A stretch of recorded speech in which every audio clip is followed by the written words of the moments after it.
नमस्कार। मैं आज जमुई ज़िले के लक्ष्मीपुर प्रखंड के गौड़ा गांव में उपस्थित हूं और हमारे साथ श्रीमान विश्व मोहन जी हैं, अमित सिंह जी हैं, किशोर जी हैं, मुख्तार जी हैं, विशुनदेव साव जी हैं, हिंदू यादव जी और आप निरंजन कुमार, और साथ में हमारे फील्ड डेमोस्ट्रेटर राजा बाबू केसरी और अखिलेश पांडे जो इफको एमसी से हैं वो भी उपस्थित हैं। आज हम यहाँ पे सरसों में कैसे हम बीज शोधन करते हैं डीएपी से, उसका एक प्रदर्शन यहाँ लगा रहे हैं। और ख़ास करके अमित जी पिछले 1.5-2 सालों से इस जमुई ज़िले में बहुत ही सक्रिय रूप से इस नैनो के संघर्ष में हम लोग के साथ जुड़े हुए हैं। ये करीब 3 सीजन से हम लोग इनके यहाँ प्रदर्शन लगा रहे हैं और यहाँ से इस चीज़ को हम लोग विस्तारित कर रहे हैं इस प्रखंड में। इन्होंने गेहूं में भी किया, धान में भी किया। कुछ देर बाद हम लोग धान का भी रिस्पांस देखेंगे, लेकिन ये जो सरसों का बीज शोधन है वो आज इस जगह पे होगा। और इस खेत में इन्होंने कोई उर्वरक का प्रयोग इनको नहीं करना है। इन्होंने कहा है कि हम इसमें ना तो डीएपी दानेदार देंगे ना यूरिया करेंगे, हाँ सल्फर का ज़रूर प्रयोग करेंगे। तो आज हम लोग बीज शोधन सरसों में करेंगे। और क्यों करेंगे कि हम जानते हैं कि डीएपी खाद का 25% से ज़्यादा हमको फ़ायदा नहीं मिलता, बाकी ज़मीन में वो फिक्स हो जाता है। और जब ज़मीन में फिक्स हो जाता है तो वो हमारे किसी काम का नहीं होता है ना। ये जो नैनो डीएपी से जब आप देखेंगे कि जब हम इसका शोधन करेंगे तो इसका क्या होता है, इसका जो प्रक्रिया है वो ये है कि जब बीज सूखता है तो हम जानते हैं कि नैनो के कण बहुत छोटे होते हैं, वो इस बीज के सिस्टम में इसके ऊपरी परत से नीचे चला जाता है और वहाँ फास्फोरस के रूप में सुरक्षित रह जाता है। और जैसे आप जानते हैं कि फास्फोरस का मुख्य काम होता है जड़ का विकास करना, तो जड़ की जमाव बहुत अच्छी आती है। और इसमें जब डीएपी हम दानेदार छींटते हैं तो आपको पता है कि जहाँ डीएपी का दाना होता है, अगर पौधा का जड़ उसके संपर्क में आएगा तो फ़ायदा मिलता है, नहीं तो नहीं मिलता है। इसलिए बीज शोधन बहुत कारगर है। तो एक तो आप देख लें कि ये नैनो डीएपी है, और दूसरा जो हम प्रयोग करेंगे वो है ये इफको का ही है, लिक्विड एनपीके कंसोर्टिया। ये पूर्ण रूपेण जैविक खाद है, इसमें कोई केमिकल नहीं है। इसका क्या काम है कि जो लगातार आप कितने साल से उर्वरक प्रयोग कर रहे हैं, 1980 बता रहे हैं, तो करीब इतने लंबे समय से जो लगातार डीएपी का प्रयोग हो रहा है, तो हमारे खेत में फास्फोरस जो यूज नहीं होता है पौधे के द्वारा, तो वो फिक्स हो जाता है, मिट्टी के साथ वो फिक्स हो जाता है। तो इसमें जो बैक्टीरिया है, इसमें राइजोबियम है, फॉस्फोबैक्टीरिया है और पोटास को घुलनशील करने वाली भी बैक्टीरिया है। तो जो हमारी ज़मीन में फास्फोरस है या नाइट्रोजन है या फिर जो पोटास है, उसको क्या करता है, ये घुलनशील बना देता है और उसको पौधे को उपलब्ध करा देता है। तो ये हम जैविक का प्रयोग करेंगे।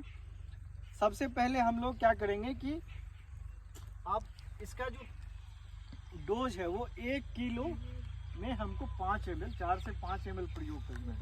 1 किलो अगर बीज है तो 4 से 5 ml प्रयोग करेंगे। और किसी भी बीज में, चाहे हम अभी रबी में मटर लगाएं, चाहे हम चना लगाएं या मसूर लगाएं, जो भी चीज़ लगाएंगे, गेहूं लगाएंगे, डोज हमारा 1 किलो में 5 ml। और उस खेत में आपका इच्छा हो तो आप 50%, मतलब जैसे मान लीजिए 1 बोरा 1 बीघा हम डीएपी देते थे तो आप आधा दीजिए, है ना। और तब भी अगर हमारे बातों पे विश्वास करेंगे तो सरसों में जो है डीएपी देने की ज़रूरत नहीं है, सल्फर की ज़रूरत है।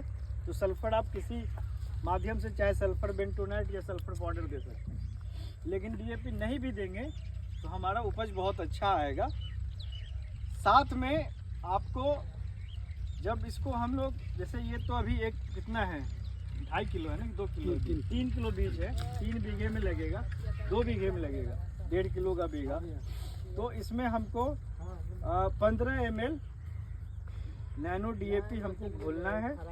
और अभी आप देखेंगे कैसे हम घोलेंगे। थोड़ा पानी लाइए,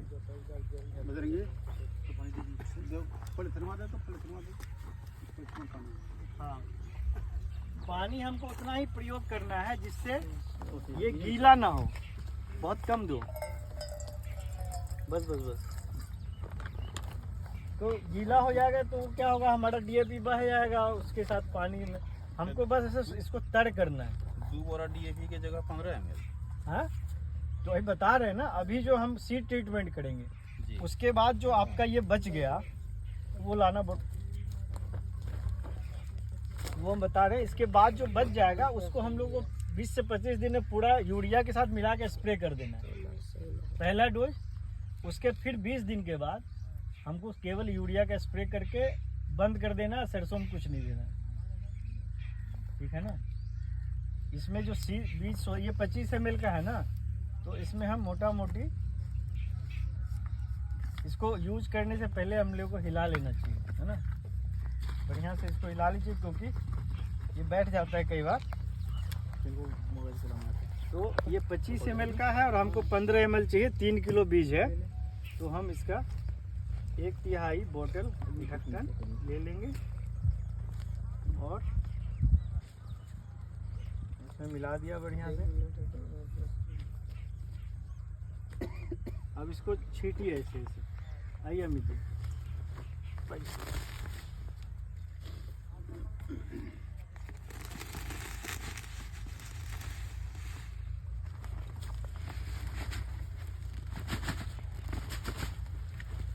और हाथ से पूरा रगड़ दीजिए आप।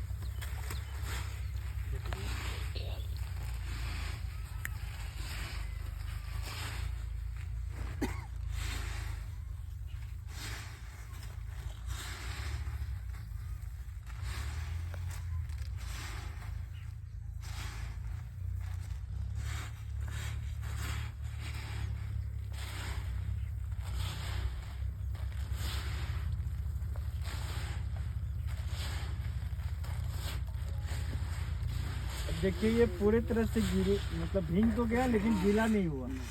अगर हम ज़्यादा पानी देते तो ये पानी बह जाता, तो फिर वो हमारा नुकसान होता। अब इसको पसार दीजिए।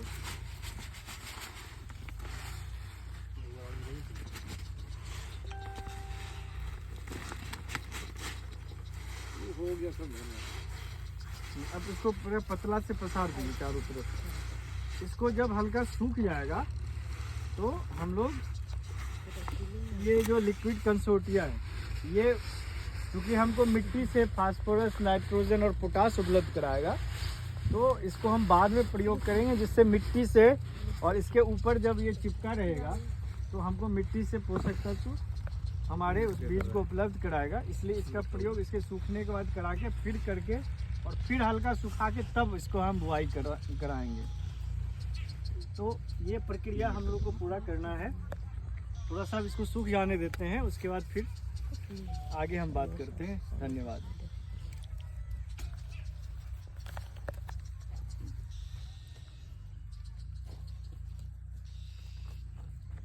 बस हो गया।